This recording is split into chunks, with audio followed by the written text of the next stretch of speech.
Good evening दोस्तों, Shri Ram coaching classes में आपका स्वागत है। अपन पढ़ रहे थे मौलिक अधिकार और मौलिक अधिकार में आर्टिकल 16 पढ़ रहे थे अपन। और आर्टिकल 16 में 16(4) चल रहा था अपना, जिसमें आरक्षण के संदर्भ में प्रावधान थे। और अपन ने पढ़ा था कि अनुसूचित जाति और जनजाति को मूल संविधान से ही आरक्षण प्राप्त था। उसके बाद अन्य वर्ग को आरक्षण देने के लिए किस प्रकार से आयोगों का गठन किया गया, जिसमें पहला आयोग पढ़ा था काका कालेलकर आयोग 1953। पंडित जवाहरलाल नेहरू के समय काका कालेलकर आयोग का गठन किया गया था, जिसने अपनी रिपोर्ट 1955 ईस्वी में दी, लेकिन इस आयोग की सिफारिशों को लागू नहीं किया गया था।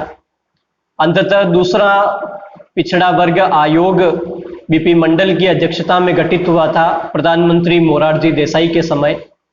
इस दूसरे पिछड़े वर्ग आयोग या यूं कहें मंडल आयोग ने अपनी सिफारिशें 1980 में दी, लेकिन अंततः विश्वनाथ प्रताप सिंह या वीपी सिंह जी की सरकार ने मंडल आयोग की सिफारिशों को 1990 ईस्वी में लागू करते हुए ओबीसी को 27% आरक्षण दिया था। उसके बाद अपन ने देखा था कि पीवी नरसिम्हन राव सरकार आई, और पीवी नरसिम्हन राव सरकार ने जनरल वर्ग या सामान्य वर्ग को 10% आरक्षण दिया था। यानी कि जो वीपी सिंह जी की सरकार के द्वारा ओबीसी को 27% आरक्षण दिया गया, और पीवी नरसिम्हा राव की सरकार द्वारा सामान्य वर्ग के आर्थिक रूप से कमजोर वर्गों को जो 10% आरक्षण दिया गया था, इसको न्यायालय में चुनौती दी गई। और वो चुनौती या वाद था इंदिरा साहनी वाद।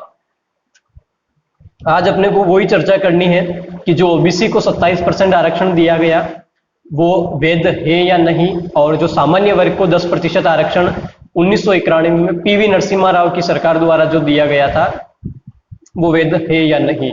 यानी कि इस वाद को अपन मंडलवाद के नाम से भी जानते हैं, मंडलवाद कहें या इंदिरा साहनी वाद कहें। तो बात करेंगे अपन इंदिरा साहनी वर्सेस भारत संघ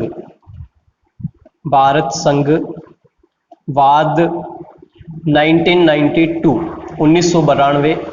इसे मंडलवाद के नाम से भी जाना जाता है। यानी कि इस इंदिरा साहनी वाद की अगर बात करें तो इस इंदिरा साहनी वाद में ओबीसी और जनरल वर्ग को जो आरक्षण दिया गया था उससे चुनौती दी गई थी। और इस इंदिरा साहनी वाद के तहत उच्चतम न्यायालय ने किस प्रकार से अपना निर्णय सुनाया, इस निर्णय की अगर बात करें तो ये बड़े व्यापक स्तर पर इसमें आरक्षण की व्याख्या की गई थी। अब तक जो अपन ने पढ़ा है वो इसके साथ आपका क्लियर हो जाएगा कि किस प्रकार से प्रावधान थे। यानी कि इंदिरा साहनी वाद की अगर बात करें तो इंदिरा साहनी वाद में उच्चतम न्यायालय ने अपने निर्णय में कहा कि आरक्षण का जो आधार है, किसकी बात कर रहे हैं अपन, आरक्षण की। यानी कि आरक्षण का आधार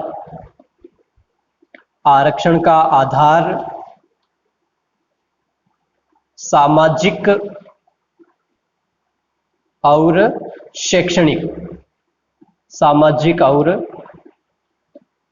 शैक्षणिक यानी कि सोशल एंड एजुकेशनल बैकवर्ड जो लोग हैं उनको ही आरक्षण प्रदान किया जाएगा।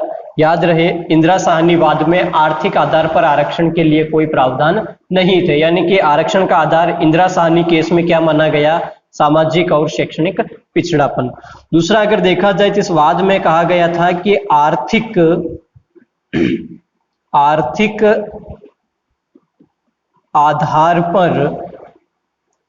आधार पर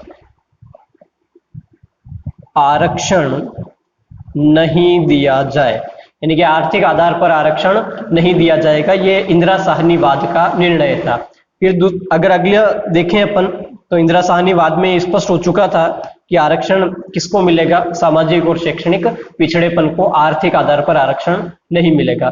तो इन दोनों मुद्दों को आधार बना करके अपन कह सकते हैं कि ओबीसी को जो आरक्षण दिया गया, यानी कि अन्य पिछड़ा वर्ग, ओबीसी को दिया गया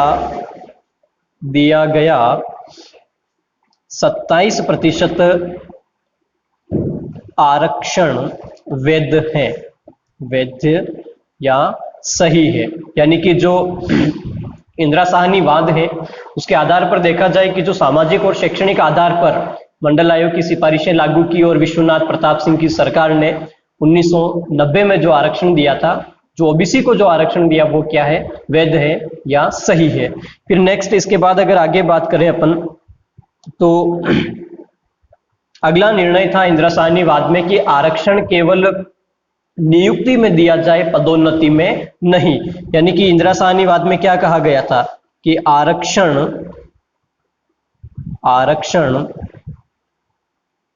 प्रथम बार है ना, आरक्षण नियुक्ति में दिया जाए, पदोन्नति में नहीं, पदोन्नति में नहीं, पदोन्नति में नहीं। यानी कि इंदिरा साहनीवाद में कहा गया है कि आरक्षण जो है नियुक्ति में दिया जाए, पदोन्नति में किसी प्रकार का आरक्षण नहीं दिया जाए। उसके बाद अगर बात करें तो इसी इंदिरा साहनीवाद में कहा गया कि सामान्य परिस्थितियों में, है ना, सामान्य परिस्थितियों में आरक्षण की सीमा, सामान्य परिस्थितियों में आरक्षण की सीमा 50% तक रहे। मतलब सामान्य परिस्थितियों में आरक्षण कितना दिया जाए, 50% दिया जाए।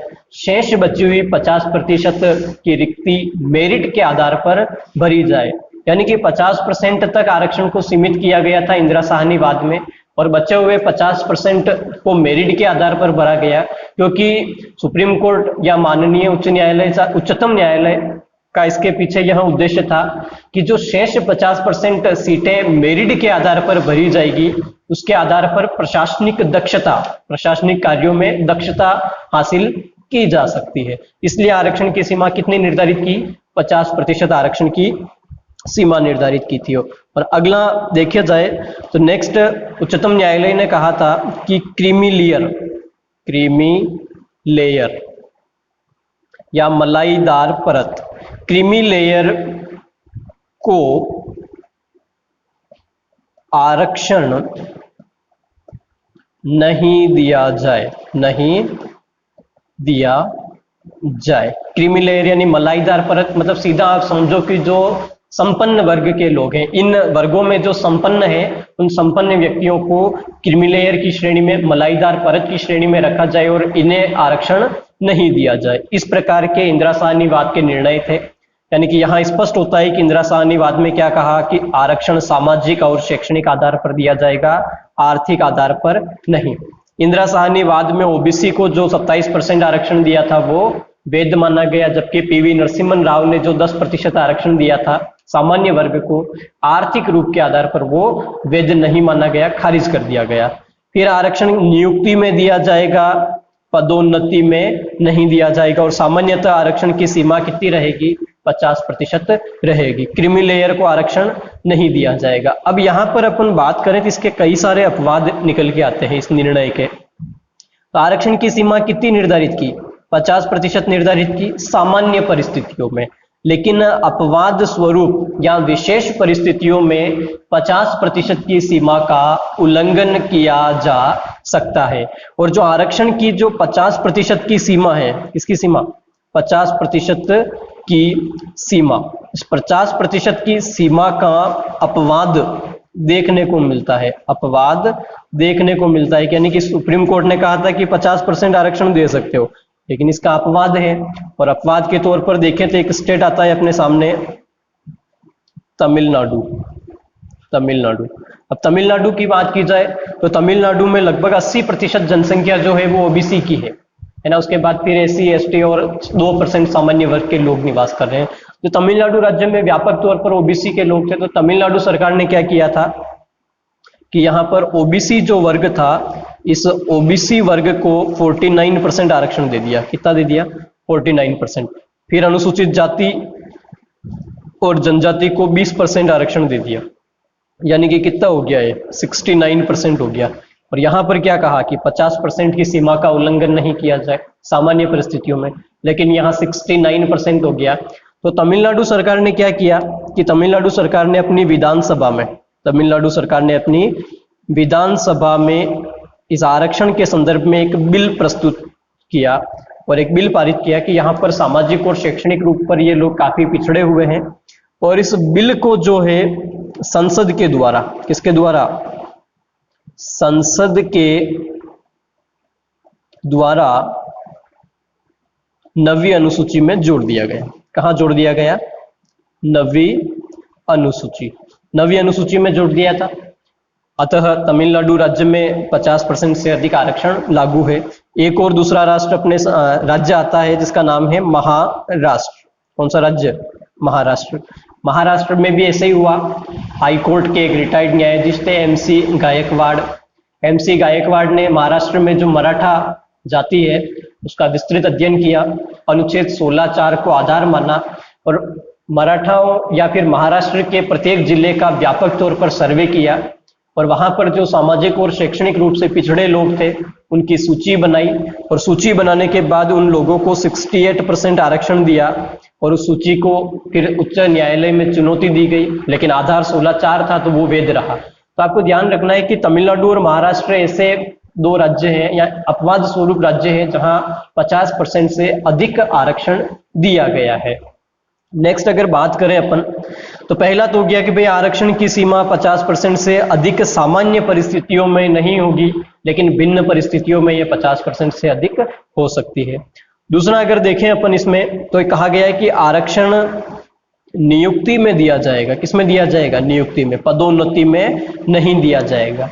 इस बात को लेकर के भी व्यापक संशोधन हुए हैं और हमारी संसद ने एक संविधान संशोधन करके अनुच्छेद 16(4) जोड़ा और 16(4) जोड़ करके पदोन्नति में भी आरक्षण की व्यवस्था की थी। तो अपन देखते हैं अगला पार्ट अगर देखें, नेक्स्ट अनुच्छेद है आपके सामने अनुच्छेद 16(4)(a). अनुच्छेद 16(4) है। अनुच्छेद 16(4)(a) की अगर बात करें अपन तो अनुच्छेद 16(4)(a) 77वां संविधान संशोधन 1995 के द्वारा जोड़ा गया है ना। 77वां संविधान संशोधन 1995 के द्वारा अनुच्छेद 16(4)(a) जोड़ा गया और अनुच्छेद 16(4)(a) जोड़ करके जो अनुसूचित जाति व जनजाति, अनुसूचित जाति व जनजाति को पदोन्नति में आरक्षण, पदोन्नति में आरक्षण दिया गया। यानी कि अगर बात की जाए, अपन जब 16(4) पढ़ रहे थे तो 16(4) में पढ़ा था कि आरक्षण का आधार क्या था? राज्य के अधीन पदों में अपर्याप्त प्रतिनिधित्व। अगर अपर्याप्त प्रतिनिधित्व है तो आरक्षण मिलेगा। अनुसूचित जाति और जनजाति को आरक्षण दिया, लेकिन फिर भी जो अधिकारी वर्ग था, उच्च लेवल का वर्ग था, उस वर्ग में इनका अपर्याप्त प्रतिनिधित्व था। तो उस अपर्याप्त प्रतिनिधित्व को पूर्ण करने के लिए, इनकी संख्या बढ़ाने के लिए पदोन्नति में भी क्या किया? आरक्षण दिया।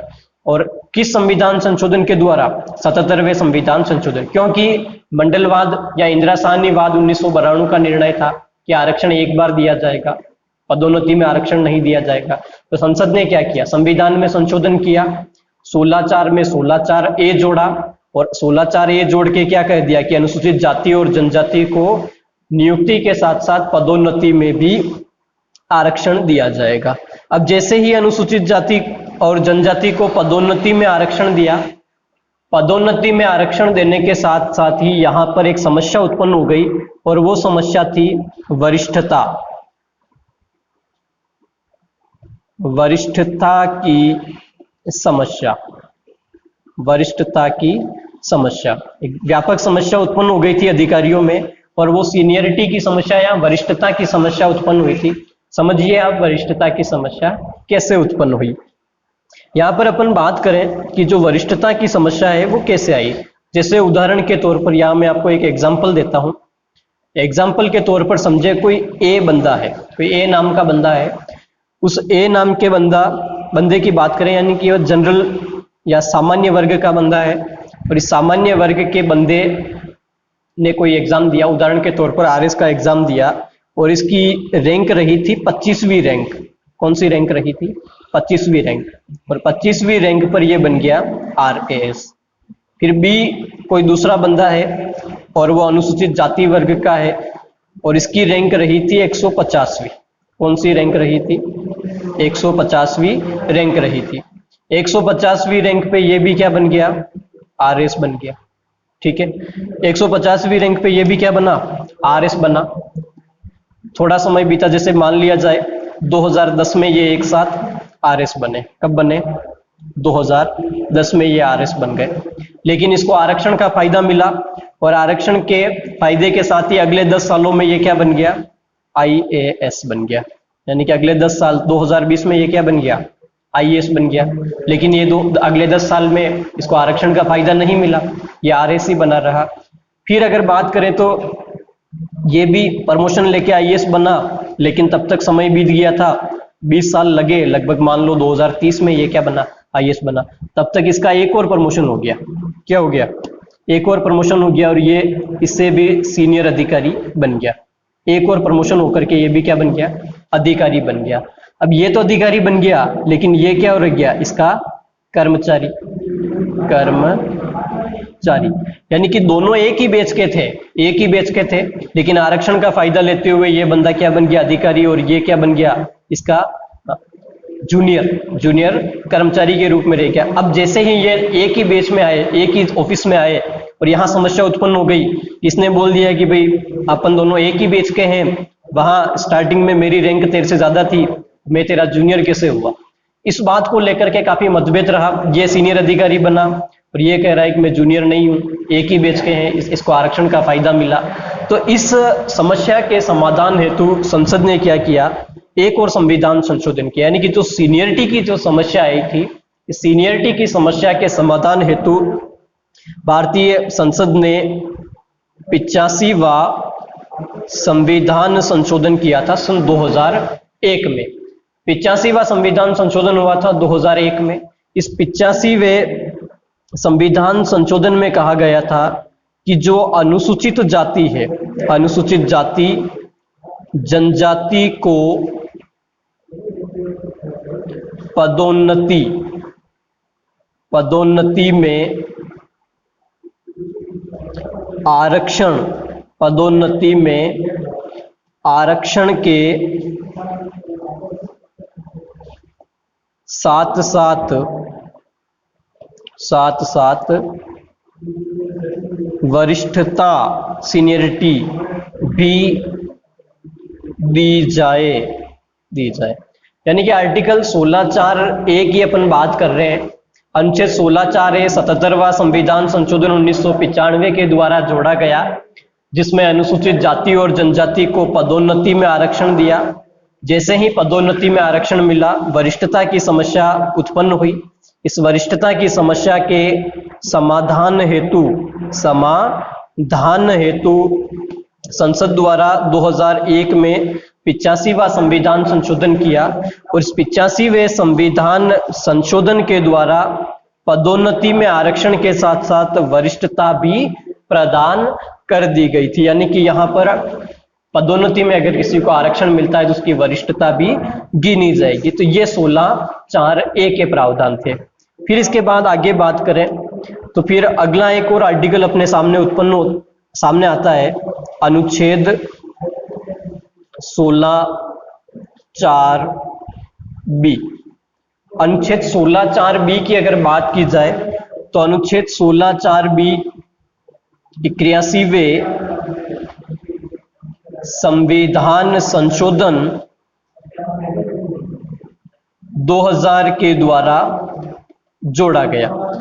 81वें संविधान संशोधन 2000 के द्वारा जोड़ा गया था। यानी कि अनुच्छेद 16(4)(b) कौन से संविधान संशोधन द्वारा जोड़ा गया था?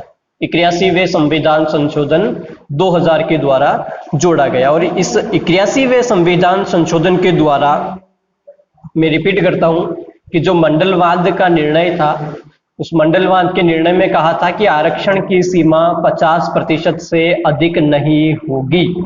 उसी लाइन को ध्यान में रखते हुए 81वां संविधान संशोधन किया गया। और 81वें संविधान संशोधन में कहा गया कि जो अनुसूचित जाति और अनुसूचित जनजाति के लिए जो आरक्षित सीट है, क्या है, आरक्षित सीट है, इस आरक्षित सीट पर अगर उचित प्रतिनिधित्व या इन आरक्षित सीटों के ऊपर उचित या पूर्ण रूप से अभ्यर्थी नहीं मिलते हैं तो यह सीट जो है रिजर्व रहेगी और उसे आगामी भर्ती के लिए रिजर्व कर दिया जाए, यानी कि बैकलॉग में इसे डाल दिया जाए। तो 81वें संविधान संशोधन में कहा था 16(4)(b) के तहत कि जो बैकलॉग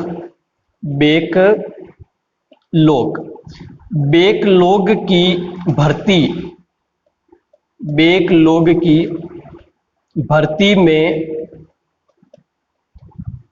आरक्षण की सीमा 50% से अधिक हो सकती है, 50% से अधिक हो सकती है। बात समझ रहे हो ना।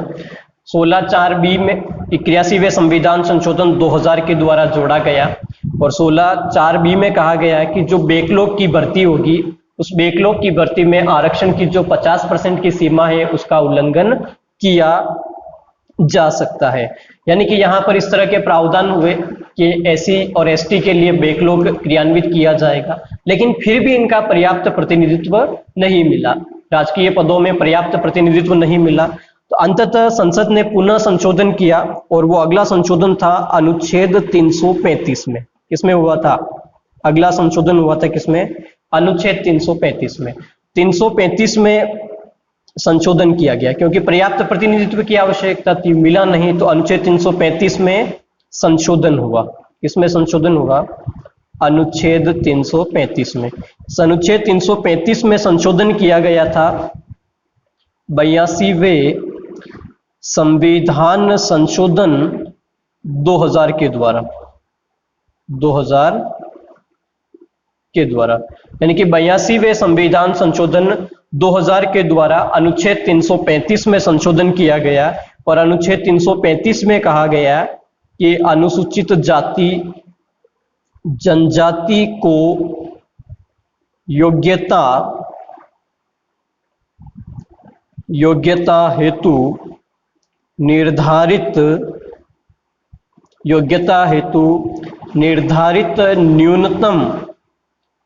न्यूनतम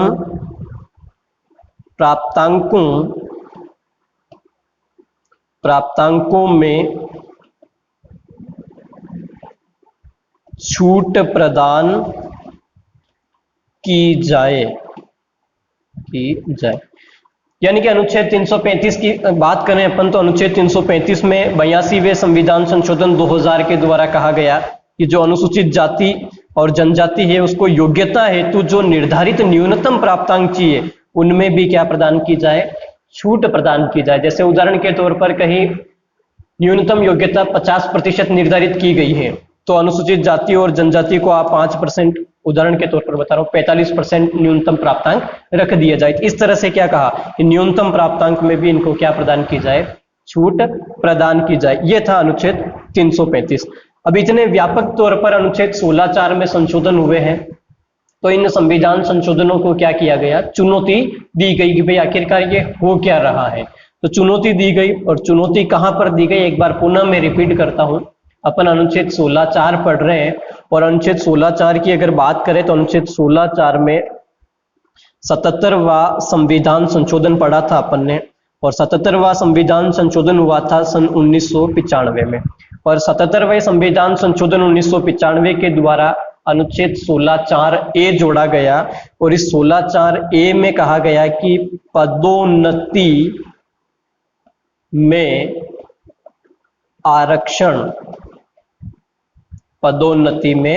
आरक्षण। फिर इसके बाद अगला देखें तो अगला संविधान संशोधन था 81वां संविधान संशोधन 2000। इस 81वें संविधान संशोधन 2000 के द्वारा अनुच्छेद 16(4)(b) जोड़ा गया और इसमें बैकलॉग की सीटों का प्रावधान किया गया था। फिर नेक्स्ट बात करें तो अगला संविधान संशोधन बताया था 82वां संविधान संशोधन 2000। और इस 82वें संविधान संशोधन में जो न्यूनतम प्राप्तांक हैं, इन न्यूनतम प्राप्तांकों में छूट प्रदान की गई थी। फिर बताया था मैंने आपको एक 85वां संविधान संशोधन 2001। इस 85वें संविधान संशोधन में कहा गया था कि पदोन्नति में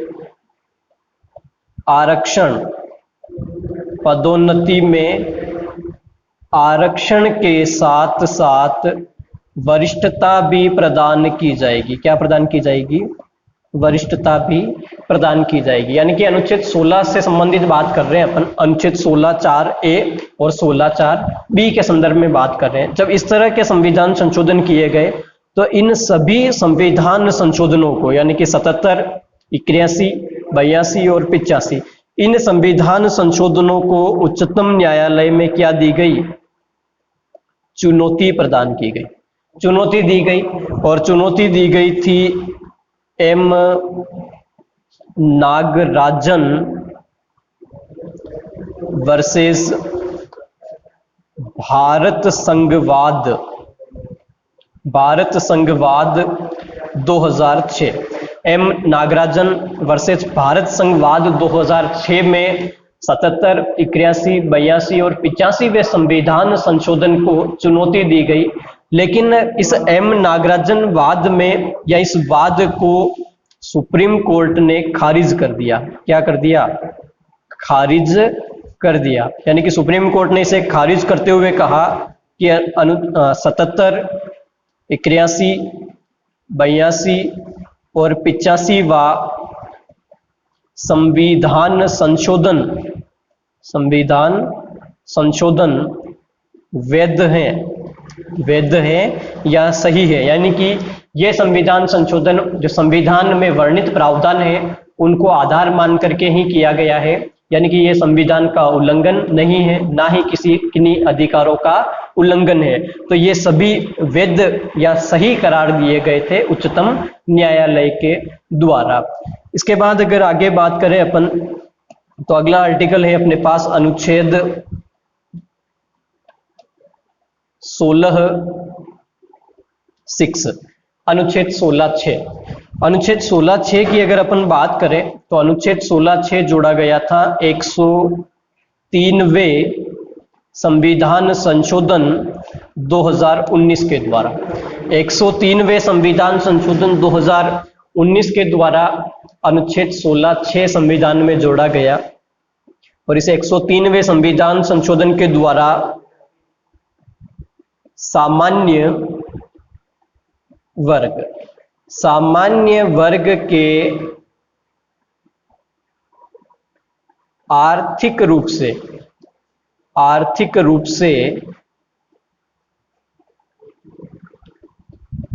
कमजोर वर्ग को 10% आरक्षण, कितना? 10% आरक्षण दिया गया। अब अगर आप यहां देखते हो कि अनुच्छेद 16(6) में वर्णन है कि सामान्य वर्ग के आर्थिक रूप से कमजोर वर्गों को 10% आरक्षण दिया जाए। लेकिन यहां पर अपन बात करें मंडलवाद की, इसकी मंडलवाद यानी कि इंदिरा साहनीवाद को ही मंडलवाद के नाम से जाना जाता है 1992। इस मंडलवाद की बात करें तो मंडलवाद का निर्णय क्या कहता है कि आर्थिक आधार पर आरक्षण नहीं दिया जाएगा। आरक्षण का आधार क्या बताया था? सामाजिक और शैक्षणिक आधार पर ही आरक्षण दिया जा सकता है, आर्थिक आधार पर आरक्षण नहीं दिया जा सकता है। तो यहां पर कैसे दे दिया गया? तो इसके लिए ही 103वां संविधान संशोधन किया गया। और 103वें संविधान संशोधन के द्वारा यहां लाइन जोड़ी गई कि आरक्षण का आधार सामाजिक, शैक्षणिक और आर्थिक होगा। अब ये आर्थिक शब्द आया कहाँ से कि भाई संविधान में आपने चेंजेस किया, परिवर्तित किया, मूल ढांचे को बदलने की कोशिश की, आर्थिक शब्द नया जोड़ा। तो आर्थिक शब्द हमारे संविधान की प्रस्तावना की अगर बात की जाए, प्रस्तावना की अगर बात करें तो प्रस्तावना में कहा गया था कि नागरिकों को 3 प्रकार के न्याय दिए जाएंगे। कितने? 3 प्रकार के न्याय प्रदान किए जाएंगे। कौन कौन से? सामाजिक, आर्थिक और राजनीतिक। 3 प्रकार के न्याय, सामाजिक, आर्थिक और राजनीतिक न्याय दिए जाएंगे। फिर अगर बात करें अपन नीति निर्देशक तत्वों की, तो नीति निर्देशक तत्वों में आर्टिकल 46 की अगर बात करें तो अनुच्छेद 46 कहता है कि राज्य आर्थिक रूप से कमजोर, राज्य आर्थिक रूप से पिछड़े वर्गों का उत्थान करे, ये आर्टिकल 46 में कहा गया है। तो ये आर्थिक शब्द संविधान में वर्णित है, वहीं से लिया गया है, कोई अलग नया बाहर से नहीं जोड़ा गया, ना ही संविधान का कहीं उल्लंघन हुआ है। इस आधार पर यह वैध या लागू रहा है। वीपी सिंह जी के समय, पीवी नरसिम्हा राव के समय 10% दिया था, लेकिन संविधान संशोधन नहीं हुआ था, इसलिए उसे खारिज कर दिया गया। लेकिन अब संविधान में जोड़ा है शब्द 103वें संशोधन के द्वारा कि आर्थिक आधार पर आरक्षण दिया जा सकता है। अब इस आरक्षण के कई अलग अलग प्रावधान हैं। केंद्र की अगर बात की जाए तो केंद्र सरकार ने कहा था कि भाई 8 लाख से अधिक आय नहीं हो, वार्षिक आय परिवार की 8 लाख से अधिक ना हो, 2 हेक्टेयर से अधिक कृषि भूमि ना हो, शहरी क्षेत्र में आवासीय फ्लैट एक निर्धारित एरिया किया है, उससे बड़ा नहीं होना चाहिए। तो अलग अलग तरह से अगर देखा जाए तो केंद्र सरकार के ये प्रावधान रहे थे, राज्य सरकारों ने अलग अलग प्रावधान किए। राजस्थान सरकार की बात करें तो राजस्थान सरकार ने आर्थिक रूप से कमजोर के लिए एक ही मानक तय कर रखा है वर्तमान में कि परिवार की वार्षिक आय 8 लाख रुपए से अधिक ना हो। तो इस प्रकार से ये आर्टिकल 16 था, जो बड़े व्यापक तौर पर था। उम्मीद करता हूं आपको समझ में आया होगा। कॉपी पेन लेके इसको आप अच्छे से लिख करके बार बार रिपीट कीजिएगा, आसानी से समझ आ जाएगा। नेक्स्ट अगले आर्टिकल अपने पास बचते हैं समानता के अधिकार में 2, अनुच्छेद 17 और 18, जिसमें आर्टिकल 17 में अस्पृश्यता का अंत और आर्टिकल 18 में उपाधियों का अंत है। नेक्स्ट क्लास में पढ़ेंगे। Thank you.